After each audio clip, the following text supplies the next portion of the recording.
Hello மக்களே! March 5ஆம் தேதியோட சலங்கையோட promo review தான் பார்க்க போகிறோம். உங்களுக்கு என்னோட ரிவ்யூ பிடிச்சிருந்தா சீரியல் குட்டி ரிவ்யூ மறக்காமல் சப்ஸ்கிரைப் பண்ணிக்கோங்க. இதில் நக்ஷத்ரா அவங்களோட ஃப்ரெண்ட்ஸை வச்சு கால் பண்ணி சரி ஃபன் பண்ணுறாங்க.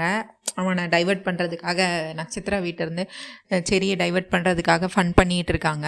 இங்கே அபூர்வாவும் மருதானியிலையும் சேர்ந்து பூமியோட அந்த டான்ஸ் காம்படிஷனை கனவை கலக்கணுங்கிறதுக்காண்டி மெஹந்தி ஃபங்க்ஷனில் மெஹந்தி கவுனில் வந்து சிரஞ்ச் மூலயமா அவங்க கையில் கால்லெல்லாம் இது இன்ஃபெக்ஷன் வர மாதிரி பண்ணுறாங்க. ஸோ அவங்களால டான்ஸ் ஆட முடியாது, காலை எடுத்து நடக்க முடியாது. அந்த மாதிரி பண்ணுறதுக்காண்டி மெஹந்தியில் பூமிக்குன்னு வச்சுருக்கிற மெஹந்தியில் எடுத்து சிரிஞ்ச் மூலியமாக அதில் எல்லாத்துலேயும் ஒரு ஆசிடை கலந்து விட்டுடுறாங்க. கலந்து விட்டு இது என்னதுமா அப்படின்னு மருதானியில் கேட்குறாங்க. இது ஸ்பெஷலாக பூமிக்காக பண்ணுறது, அவள் எப்படி அந்த டான்ஸ் காம்படிஷனில் கலந்துக்கிறா, எப்படி டான்ஸ் ஆடுறான்னு நானும் பார்க்குறேன், அதுக்காக தான் இப்படி பண்ணுறேன் அப்படிங்கிற மாதிரி சொல்கிறான். உடனே சூப்பர்மா அப்படின்னு சொல்லிட்டு மருதானியிலையும் அபூர்வாவை பாராட்டுறாங்க. இங்கே பூமி அவங்க ரூமில் ரெடியாக தான் இருக்காங்க மருதாணி போடுறதுக்கு. அவங்க பூமி ககனை கால் பண்ணி ககன் கையால் தனக்கு மருதாணி போடணுன்னு அவங்க ரொம்ப ஆசையாக இருக்காங்க. அது ககன்கிட்டே சொல்லிட்டாங்க. இங்கே மருதாணியில் நீ போய் இந்து இருக்காங்க, நீ போய் பூமியை கூட்டிகிட்டு வான்னு சொல்கிறாங்க.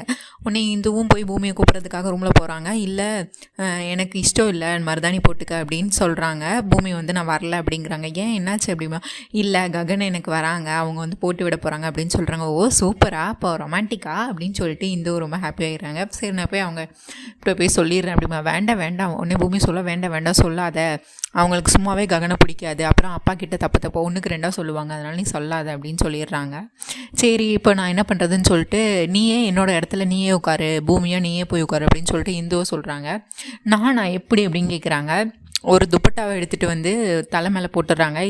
கேட்டால் நீ ஏதாவது சொல்லி சமாளிச்சிரு அப்படின்னு சொல்லிடு அப்படின்றாங்க. திரும்ப அவங்களும் துப்பட்டா போட்டு நடந்து வந்துட்டு இருக்காங்க. நட்சத்திரம் அவங்கள பார்த்துடுறாங்க. ஏய் நீ யார் அப்படின்னு கேட்குறாங்க. நான் தான் பூமி அப்படின்னு சொல்கிறா. இந்த நான் தான் பூமி அப்படின்னு சொல்கிறாங்க. உடனே துப்பட்டாவை எடுத்துகிட்டு, நீ எதுக்கு பூமின்னு சொல்லிக்கிட்டு இருக்க, இப்போ என்ன அப்படிமா.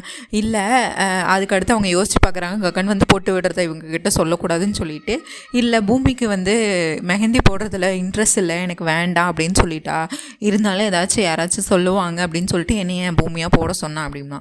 உடனே நட்சத்திரா நான் தானே ககனை காதலிக்கிறேன், ஏன் அவள் போடலன்னா என்ன, நான் அந்த இடத்துல உட்காந்து நான் போட்டுக்கிறேன், எப்படி இந்த கல்யாணம் தான் நடக்க போகிறது இல்லையே அப்படின்னு சொல்லிட்டு அவங்க அந்த இடத்துல போடுறதுக்காண்டி நான் துப்பட்டாவை போட்டுக்கிறேன், நீ எல்லாம் முன்னாடி நான் தான் பூமின்னு சொல்லு, நீ எனக்காக பேசி என் கூட இரு அப்படின்னு சொல்கிறாங்க.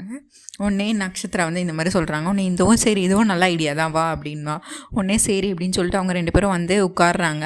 மருதானியில் கொஸ்டின் கேட்குறாங்க. பூமி இது என்னது இப்படி போட்டிருக்கு அப்படின்னா இந்துவை சமாளிக்கிறாங்க. இல்லை இதுவும் மருதானியை பாட்டிக்கிட்ட சொல்கிறாங்க. இல்லை இப்படி தான் இருக்கணும், மருதாணி ஃபங்க்ஷன் இப்படி தான் பண்ணணும், மூஞ்ச காட்டக்கூடாது. ஏன் அவன் ஏன் பேசவும் மாட்டாளா, இல்லை பேசவும் கூடாது, எதுவுமே பண்ணக்கூடாது, ஃபஸ்ட்டு ககன் கிட்ட தான் காட்டணும் அப்படி இப்படின்னு என்னலாமா சொல்லி சமாளிச்சிடுறாங்க. திரும்ப அபூர்வாவும் அங்கே வந்துடுறா. உடனே அவங்களும் சரி நீ மருதாணி போட ஸ்டார்ட் பண்ணுமா அப்படின்னு சொல்லிட்டு அந்த பொண்ணை விட்டு போட சொல்கிறாங்க. நீ வேற ஒயிட் ட்ரெஸ் போட்டிருக்க, கையிலலாம் ஆயிடாமம்மா, நீ போய் கையில் அந்த இதை போட்டுக்கோமா அப்படின்னு சொல்கிறாங்க. அவங்களும் கையில் அந்த இதை எடுத்து போட்டுக்கிறாங்க. போட்டு மருதாணியும் போட்டு விட்டுறாங்க, போட்டு விட ஸ்டார்ட் பண்ணிட்டாங்க. இங்கே அபூர்வாவும் மருதாணியில் ரொம்ப சந்தோஷமாக இருக்காங்க. எப்படியோ அவள் கையில் போட்டு இன்றைக்கி அவ்வளோதான் முடிஞ்சது கதை, காம்படிஷன்லேயும் கலந்துக்க போகிறதுல ஒன்றும் இல்லை அப்படின்னு சொல்லிட்டு இங்கே ககன் அவங்க கை ஃபுல்லாக முதல்ல போட்டுடுறாங்க. அடுத்து காலில் ஃபுல்லாக போட்டுட்ருக்காங்க. அதுக்கடுத்து அவங்க இடையில பூமி காலை எடுத்து ஆட்டி விட்டு விளாண்டுட்டு ஃபன் பண்ணிவிட்டு அவங்க ரெண்டு பேரும் ரொமான்டிக்காக ஷேர் பண்ணிகிட்டு இருக்காங்க. அப்புறம் இவங்க ரொம்ப ஜாலியாக இவங்க ரூமில் இருந்து என்ஜாய் பண்ணிகிட்டு இருக்காங்க ககனும் பூமியும். அதுக்கடுத்து அவங்க நீங்கள் எனக்கு தாலி கட்டுங்க அப்படின்னு சொல்கிறா. பூமி ஏன் அதான் கல்யாணத்தை எனக்கு கட்டுவேனே அப்படிமா. இல்லை எனக்கு மெஹந்தியில் தாலி கட்டுங்க, இப்போ தாலி கட்டுங்க அப்படின்னா. இப்போ ஏன் கட்டணும், இப்போ எப்படி கட்ட முடியும் அப்படின்னு சொல்லிட்டு இருப்பான். இல்லை மெஹந்தியில் அப்படின்னு சொல்லிட்டு மெஹந்தியில் திரும்ப அவங்களோட தாலியை எடுத்து அப்படியே வரைவாங்கன்னு. அதுக்கடுத்து ரெண்டு பேர் ரொமான்டிக்காக ஷேர் பண்ணிப்பாங்க.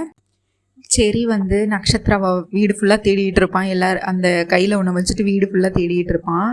எல்லா பொண்ணுங்கிட்டையும் போய் இது நட்சத்திரவான்னு பார்த்துட்டே இருப்பான். அதுக்கடுத்து அபூர்வா கிட்ட செம்மையாக வாங்கி கட்டிப்பான். நீ என்னடா பண்ணிட்டு இருக்க, நீ என் கால் கிட்ட என்னடா பண்ணிட்டு இருக்க அப்படின்னா.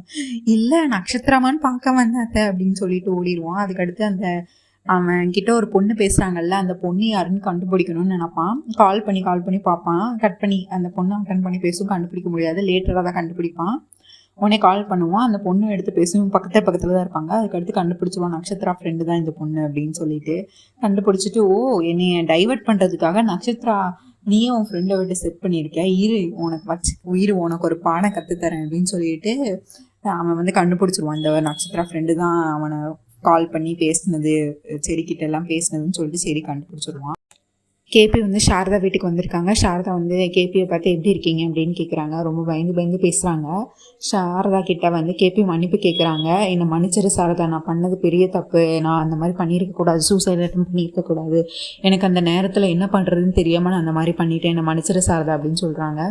உடனே அதுக்கடுத்து இனிமேல் சரத்சந்திரா அவங்கக்கிட்ட டிவோர்ஸ்லாம் கேட்க மாட்டாங்க, நான் இனிமேல் டிவோர்ஸ் கேட்டிங்கன்னா நான் பூமிக்கிட்ட போய் நடந்தது எல்லாத்தையும் சொல்லிவிட்டு நான் செத்துருவேன்னு சொல்லியிருக்கேன், அதனால் இனிமேல் உனக்கு பிரச்சனை வராது அப்படின்னு சொல்கிறாங்க. உடனே அவங்க சாரதா சொல்கிறாங்க, இல்லை நீங்கள் அப்புறம் அவ்வளோ ஈஸியாக விட்டுருவான்னு நினைக்கிறீங்களா, இல்லை சரத்சந்திரா அண்ணா தான் அவ்வளோ சீக்கிரம் விட்டுருவாங்கன்னு நினைக்கிறீங்களா, அவங்க டிவோர்ஸ் கொடுக்கலன்னா கண்டிப்பாக இந்த கல்யாணத்தை நிறுத்திடுவேன்னு சொல்லியிருக்காங்க, கண்டிப்பாக நிப்பாட்டிடுவாங்க, நீங்கள் தேவையில்லாமல் இந்த பிரச்சனை இன்னும் பெருசாக்கிட்டீங்க, நம்ம பிள்ளைங்க கல்யாணம் நல்லபடியாக நடக்கணும்னு நினைக்கிறீங்களா, என்ன நினைக்கிறீங்க அப்படின்னு சொல்லிட்டு இவங்க பேசிகிட்டு இருக்காங்க. நக்ஷத்ரா அங்கே பூமி இடத்துல உட்காந்து பூமி மாதிரி அவள் நக்ஷத்ரா மருதாணி போட்டுட்டு இருக்கா. அது நக்ஷத்ரான்னு யாருக்கும் தெரியாது, எல்லாரும் பூமின்னு தான் நினச்சிட்டு இருக்காங்க.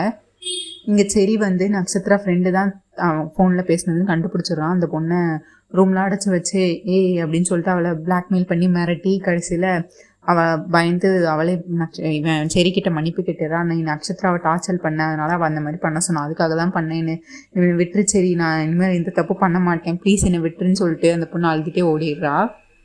உடனே செரியும் விட்டுறான். இங்கே ககன்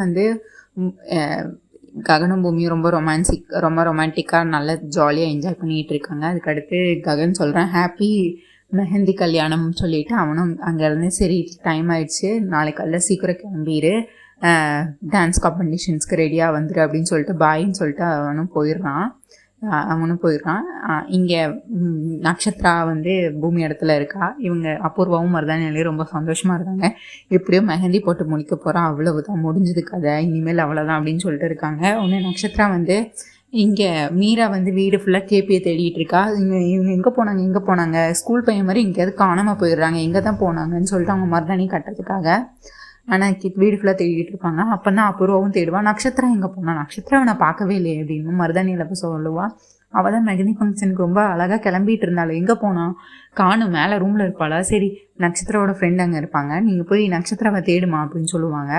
உடனே இந்து நக்ஷத்ரா சொல்லணும், அம்மாவுக்கு சர்ப்ரைஸ் கொடுக்க போகிறேன், நீயும் எந்திரிச்சு போயிரு இங்கேருந்து அப்படின்னு சொல்லுவாள். உடனே இந்துவும் அங்கேருந்து கிளம்பிட்டு நானும் போய் நக்ஷத்ராவை தேடுறேன் அத்தை அப்படின்னு சொல்லிட்டு அவளும் போயிடுவாள். அதுக்கடுத்து இவங்க அந்த மெஹந்தி போட வந்தவங்களும் ஃபுல்லாக போட்டு முடிச்சிருவாங்க. சரி மேடம் நான் கிளம்புறேன்னு, சரி நீ காசு வாங்கிட்டு முன்னாடி காசு வாங்கிட்டு நீ கிளம்பு அப்படின்னு சொல்லிடுவாங்க. உடனே அதுக்கடுத்து மருதாணியில் ஃபுல்லாக மருதாணி போட்டாஸ் அப்படின்னு பேசிகிட்டு இருப்பாங்க. நக்ஷத்ரா பேசுவாள், இது என்ன நக்ஷத்ரா குரல் மாதிரி இருக்குது அப்படின்னு சொன்னோன்னா ஷாலை நீக்குவாங்க. உடனே ஷாக் ஆயிடுவா. அபூர்வம் அப்படியே பின்னாடி போய் விழுந்துருவா சோஃபாவில். நீ ஏண்டி போட்ட அப்படின்னு கேட்பா. உடனே அதுக்கடுத்து முதல்ல போய் கையை வாஷ் பண்ணு அப்படிம்பாங்க. மருதாணியில் நீ என்னடி பூமி இடத்துல இருக்க அப்படின்னு சொல்லிட்டு எல்லாரும் ஷாக் ஆயிடுவாங்க. ஷாக் ஆகிட்டு அதுக்கடுத்து அவள் போய் வாஷ் பண்ணுவாள். ஆனால் அவளுக்கு ஃபுல்லாகவே அந்த இன்ஃபெக்ஷன் கை கால் ஃபுல்லாக பரவிடும், கை கால் ஃபுல்லாக ரெட் கலரில் இதாகிடும். அதுக்கடுத்து இது நான் பூமிக்காக ஸ்பெஷலாக பண்ணேன், இது சிரிஞ்சு போட்ட மெஹந்தி, இதேண்டி நீ போட்டுக்கிட்டாய் அப்படின்னு சொல்லி இவங்க அபூர்வாவும் நக்ஷத்ராவும் சண்டை போடுவாங்க. நக்ஷத்ரா அவள் மெஹந்தி போட இஷ்டம் இல்லைன்னு சொல்லிட்டு அவள் இடத்துல உட்கார சொன்னால் இந்து வரும்போது நான் அவளை பார்த்தேன், நான் உட்கார்றேன்னு சொன்னேன் அப்படின்னா உன்னை மருதானியை சொல்லுவா. அந்த பூமிக்கு அவன் அதிர்ஷ்டம் பண்ணியிருக்கா, நம்ம போட்ட பிளானே நமக்கு பேக் ஃபயர் ஆயிடுச்சு அப்படின்னு சொல்லிட்டு இவங்கெல்லாம் வருத்தப்பட்டுட்டு இருப்பாங்க. திரும்ப ககன் வெளியே வரும்போது தான் கேபி வீட்டுக்குள்ளே என்ட்ரு ஆவாங்க. திரும்ப அவங்க 2 பேர் பேசுவாங்க. ககன் ஆஸ் யூஷுவல் கிருஷ்ணபிரசாத் மேலே கோவப்படுவார். நான் கல்யாணத்தப்போ நான் நிற்கிறேன் அப்படின்னு சொல்லுவார் உங்கள் அம்மா பக்கத்தில். அதெல்லாம் முடியவே முடியாது அப்படின்னு சொல்லிட்டு இந்த ஜென்மத்தில் அதுக்கு வாய்ப்பே இல்லை, எனக்கு நீ மன்னிப்பே கொடுக்க மாட்டியா அப்படின்னு சொல்லிட்டு கேபி திரும்ப ககன்கிட்ட பேசிகிட்டு இருப்பார். அதெல்லாம் முடியவே முடியாதுன்ட்டு போயிடுவான். திரும்ப மறுநாள் விடிஞ்சிரும். பூமி ஃபஸ்ட்டு அவங்க அம்மா ஃபோட்டோ முன்னாடி நின்று நான் இன்றைக்கி டான்ஸ் காம்படிஷன் போகிறேன், எனக்கு உங்களோட ஆசீர்வாதம் எப்போவும் வேணுமா, இது நான் நல்லபடியாக பண்ணணும் அப்படின்னு சொல்லிட்டு வேண்டிட்டு சலங்கையெல்லாம் எடுத்துகிட்டு கிளம்பிடுவாங்க. திரும்ப வீட்டுக்கிட்ட ஃபஸ்ட்டு சரத்சந்திரா அப்பா கிட்ட சொல்லுவாங்க. அப்போ அப்புறம் வந்து நீ இன்னைக்கு எங்கே போகிற அப்படின்னா டான்ஸ் காம்படிஷன் தான், வேற எங்க அப்படின்னு சொல்லி அப்படி உடனே இவ பூமி சொல்லுவா, ஆமாம் நான் இங்கே இருக்க எல்லா காசையும் எடுத்துகிட்டு போய் டான்ஸ் அகாடமி ஸ்டார்ட் பண்ணி நம்ம உங்கள் எல்லாரையும் பிச்சை எடுக்க வைப்பேன் நீங்கள் நினைக்கிறீங்களா, அப்படி தானே சித்தி நினைக்கிறாங்க அப்படிங்கிற மாதிரி சொல்லுவாள். அப்படி இல்லை, நான் அம்மா கனவை எவ்வளோ மதிக்கிறேனோ அதே மாதிரி இங்கே இருக்கவங்களையும் நான் மதிக்கிறேன் அப்படின்னு சொல்லுவான். உன்னை மீரா சொல்லுவாள், இந்த குணத்தில் இந்த ஒரு குணம் போதும், அப்படியே நீ சோபச்சந்திரா பொண்ணுன்னு இப்போ நீ நிரூபிச்சிட்ட அப்படிங்கிற மாதிரி சொல்லுவாங்க. உடனே அவள் எல்லாருக்கும் போயிட்டு வரேன்னு கிளம்பிட்டு காரில் ஏறுவா. அப்போ தான் அபூர்வா வந்து வேற டிரைவரை செட் பண்ணியிருப்பா. அது அகாடமிக்கு போகாது, வேற எங்கேயோ அவளை கடத்திட்டு கடைசியில் இது வந்து ஃப்ளாப் ஆகணும்னு அபூர்வா இந்த மாதிரி பிளான் பண்ணியிருப்பா. இதுக்கு அடுத்து நாளைக்கு என்ன நடக்குது நாளைக்கு பார்க்கலாம் மக்களே. உங்களுக்கு என்னோட ரிவ்யூ பிடிச்சிருந்தா சீரியல் குட்டி ரிவ்யூ மறக்காமல் சப்ஸ்கிரைப் பண்ணிக்கோங்க. உங்கள் தாட்ஸ் என்னன்னு கமெண்ட்ஸில் சொல்லுங்கள். தேங்க்யூ, நன்றி, நாளை சந்திப்போம்.